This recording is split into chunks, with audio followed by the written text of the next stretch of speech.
में बात रखेंगे। पहला मुद्दा हम लोग का शिक्षा पे है कि एक समान और निःशुल्क शिक्षा होनी चाहिए, चाहे राष्ट्रपति का औलाद हो चाहे मजदूर का। लेकिन हालात क्या है, शिक्षा माल की तरह खरीदने और बेचने की चीज बना दी गई है।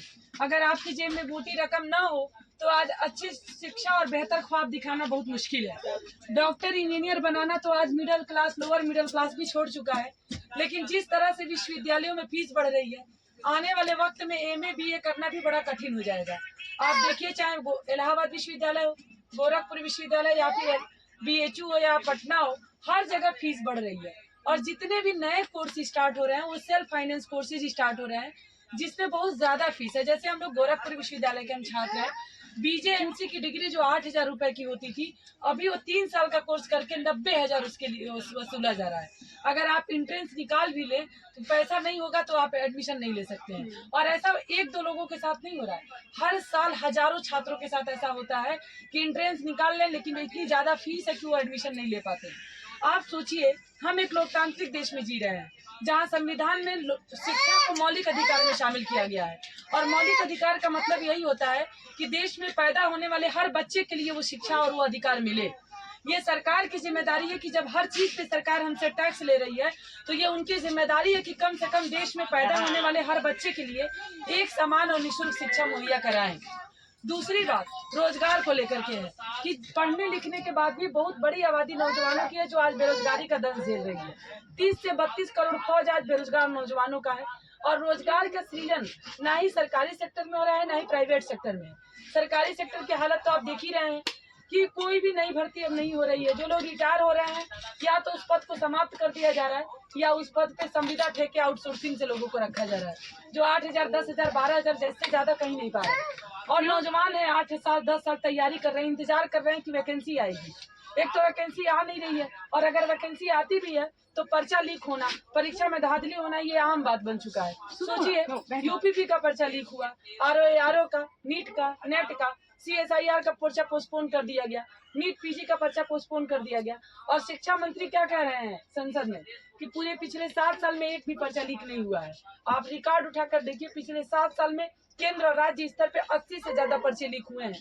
ये क्या है, सफेद झूठ है एकदम। और बेशर्मी से ये बयान देते हुए उनको, उन नौजवानों की भी थोड़ी भी संवेदनशीलता नहीं रखते हैं कि जब UPP का पर्चा लीक हुआ था उससे अब तक केवल इलाहाबाद शहर में 20 नौजवान आत्महत्या कर चुके हैं। नीट का पर्चा लीक होने की खबर पर देश भर से आत्महत्याओं की खबरें आई थी। NCRB का डेटा बताता है कि 18 साल से लेकर 45 साल के बीच की उम्र के नौजवानों में सबसे ज्यादा डिप्रेशन और आत्महत्या की दर में बढ़ोतरी हुई है। अब सोचिए, ये उम्र कौन सी उम्र होती है? 18 से 45 साल की उम्र हमारी सबसे जिंदगी का बेहतर टाइम होता है, क्रीम टाइम होता है। हम सबसे ज्यादा उमंग, जोश और खुशियों से भरे होते हैं। लेकिन उस उम्र में अगर कोई जिंदगी छोड़ मौत को चुन रहा है तो किस चीज का प्रेशर है? वो जिंदगी की अनिश्चितता है, भविष्य की अनिश्चितता।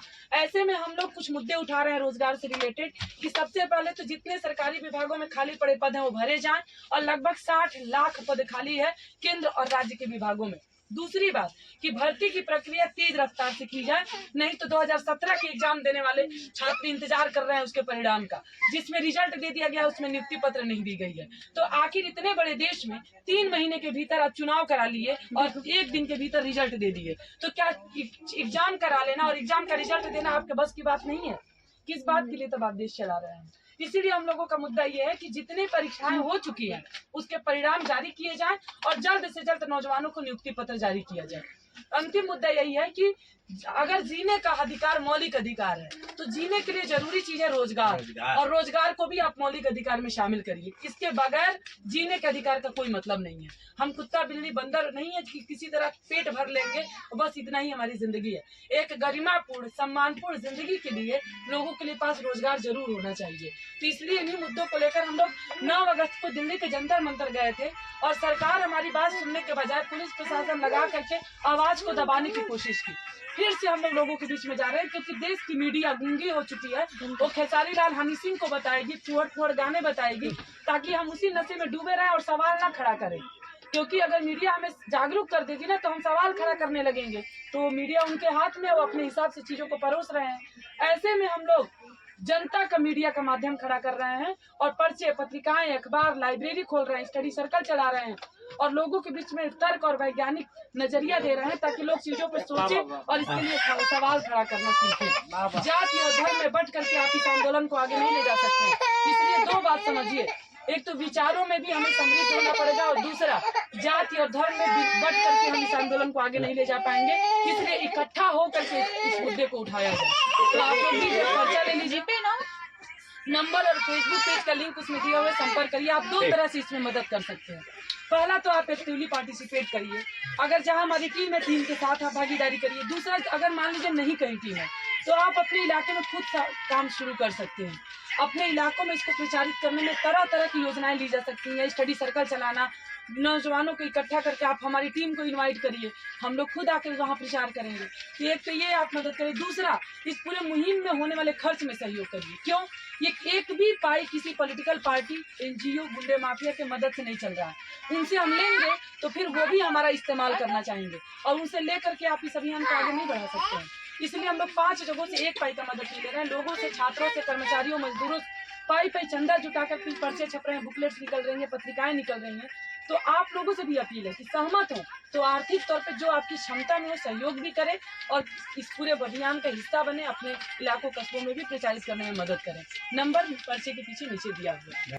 और संगठन का नाम दिशा छात्र संगठन नौजवान भारत सभा, दोनों मिल के चला रहे हैं। ये हमारा बनारस, इलाहाबाद और गोरखपुर का नंबर है।